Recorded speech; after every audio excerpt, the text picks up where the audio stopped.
부산 남구 대연초등학교 정문 앞 1차선 일방통행 도로에 역주행하는 승용차가 지나갑니다. 모르고 하시는 건지 당연하다고 생각하고 하시는 건지 참 위험합니다.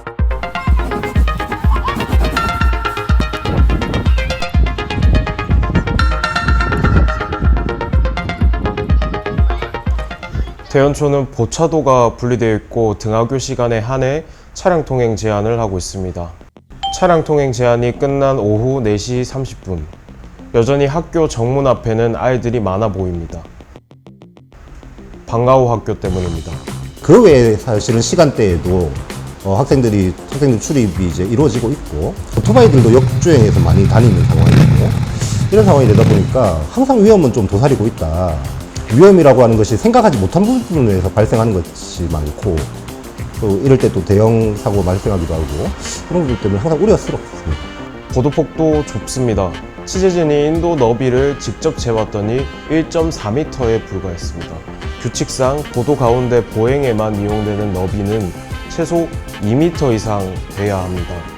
불가피하다고 인정될 때 1.5m까지 갈 수 있습니다. 이런 도로도 아예 차량이 다니지 못하게 하는 게 뭐 답일 수는 있죠.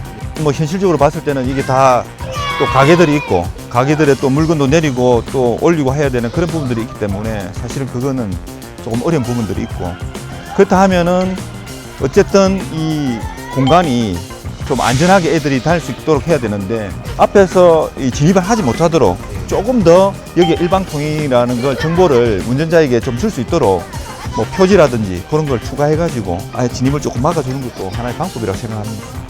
오히려 보차도 분리를 위해 설치한 펜스를 없애는 것도 또 하나의 방법이라고 제시합니다. 이 지금 현재 이렇게 보도가 설치되어 있고 이 펜스가 설치되어 있는데, 이 주로 이제 통행을 하는 부분들을 보면은 이 보도가 있는 공간보다는 차도가 있는 공간으로 애들이 많이 다녀요. 그래서 참 이것도 아이러니한데, 이 펜스를 없애는 게 맞느냐? 왜냐면은 지금 차도로 다니다가 조금 위험하잖아요. 이 큰 차 다니면 비켜나갈 공간이 필요한데, 이 펜스가 장애물이 되어가지고 사실은 비켜나가지 못할 부분들이 있어요. 정문 앞 1차선 도로를 차 없는 거리로 만드는 것은 어떨까요? 그러나 사실상 불가능하다고 봅니다.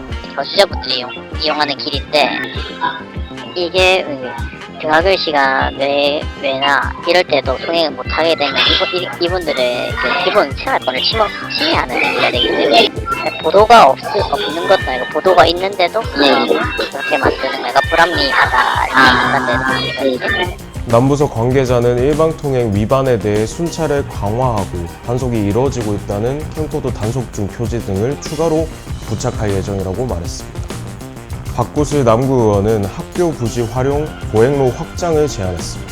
인도가 협소하다. 이런 경우는 학교 부지 같으면 공사를 해서 학교 부지 안에 다른 뭐 조경석이라든지 담장 위치를 옮긴다든지 하는 방법을 찾을 수도 있거든요. 이 방법은 안전한 통학로 확보를 위해 시교육청에서 추진하고 있는 것으로 하단초를 시작으로 모라초, 가평초 등이 통학로 확보를 마쳤습니다. 다만 학교 측은 공사에 따른 학생 위험 우려와 재건축 계획으로 인해 부정적인 입장입니다.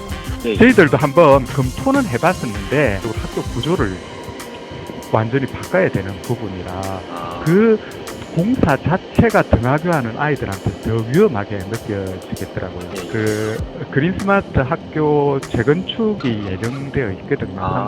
그러면 이제 전체적으로 어떻게 조정이 돼야 되는 부분이라 실익이 있는가 하는 부분은 조금 고민을 했습니다. 문제는 학교 정문 앞 도로뿐만이 아닙니다. 대연 오동 진남로 목골로가 교통량이 많은 데다가 왕복 2차선으로 좁아 어린이 보행사고의 위험이 크다는 것입니다. 그래서 지금 보시면 차량 통행이 굉장히 많거든요. 특히 출퇴근 시간대는 더 하죠. 그러다 보니까 이런 좁은 도로에 차량 통행은 많고, 또 보시면은 여기가 또 시장이 위치를 하고 있다 보니까 보행자들이 통행이 많아요. 사고 날 수 있는 개연성이 상당히 높아지는 거죠. 이면도로는 도로폭이 좁고, 뭐 어떤 기능적으로 봤을 때는 뭐 보조 간선도로의 역할을 하지만은 사실 도로의 여건을 보면은 사실 하위급의 도로거든요. 그런데 차량 통행이 많으면 안 되는데 워낙 간선도로가 막히고 이러다 보니까 운전자들이 이 길이 편하다 싶어서 많이 이용을 하는 거예요. 시교통정보서비스센터에 따르면 대연초에서 대연 사거리 방면 도로 교통량은 지난 6월 하루 평균 4,649.5대였습니다. 대연초 주변 도로에는 신호 없는 횡단보도가 많습니다. 학교 앞 도로 어귀와 접한 교차로를 살펴보면 신호등이 있는 횡단보도가 조금 떨어진 곳에 있는 것을 볼 수 있습니다. 그렇기에 무단횡단을 하는 보행자도 쉽게 볼 수 있습니다. 이 공간들을 다 같이 횡단할 수 있도록 그 대각선 횡단보도를 설치를 하면은 일시에 그냥 한꺼번에 다 건너고 차량은 일시에 잡고 보행자하고 차량을 분리시킬 수 있으니까 상당히 안전할 수 있죠. 대연초는 대연 사거리에서 유행공원 방면 대연 일동 학생도 다닙니다. 왕복 6차선 대연 사거리를 건너 학교에 가야 하는 것입니다. 학교 정문을 중심으로 반경 300m 안에 들어가면서 아이들이 다니는 길임에도 스쿨존 지정이 되지 않고 있습니다.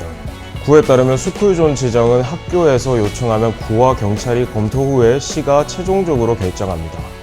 대연 사거리를 횡단한 이 아이들은 대연 스퀘어 앞 목골러 사거리로 건너 통학할 수밖에 없습니다. 차량 통행이 많은데도 횡단보도에 신호등이 없습니다. 등하교 시간대에는 녹색 어머니회와 노인 교통안전 지킴이가 아이들의 통학을 돕고 있습니다. 여기는 신호가 저격수 엄청 위험해요. 신호가 없으면 못 가니까 서비스를 여기 없으면 안 돼요. 아이들 되게 위험하기 때문에 그냥 무시하고 지나가는 차도 있거든요. 다만 앞서 당국은 교통 흐름상 신호기 설치가 불가능하다고 봤으나 올해 중으로 설치하겠다고 결정했습니다. 올해 안으로 설치는 진행할 건데 정확하게 언제 할지 날짜가 따로 나와 있진 않네요. 전체 어린이보호구역에 신호 설치가 안 된 곳이 많다 보니까 이게 당장 바로 설치된다고 해서 확답드리기는 어렵고, 설치 시기가 연말까지 밀릴 수 있다는 점에서 대연초 학생들은 올해 2학기까지 사고 위험에 노출되는 건 불가피해 보입니다. 교통지도가 없는 통학 시간 이후가 큰 문제입니다. 애들 학교 시간이 애들이 방과 후도 다르고 때로는 학교에서 조금 더 있다가 돌봄을 하다 나오는 경우도 있다 보니까 많은 아이들이 하교하지 않는 시간대에 하교하는 아이들까지 세심하게 배려받지 못하는 현실이거든요. 이처럼 대연초는 교통량이 많고 도로가 협소한 지역에 있는 만큼 여러 가지 문제점을 안고 있습니다. 어른들의 관심과 조속한 대책 마련이 아이들을 지키는 답일 것입니다. 아이들이 안전하게 통학할 수 있도록 안전한 통학로 만들기는 계속 지켜보겠습니다.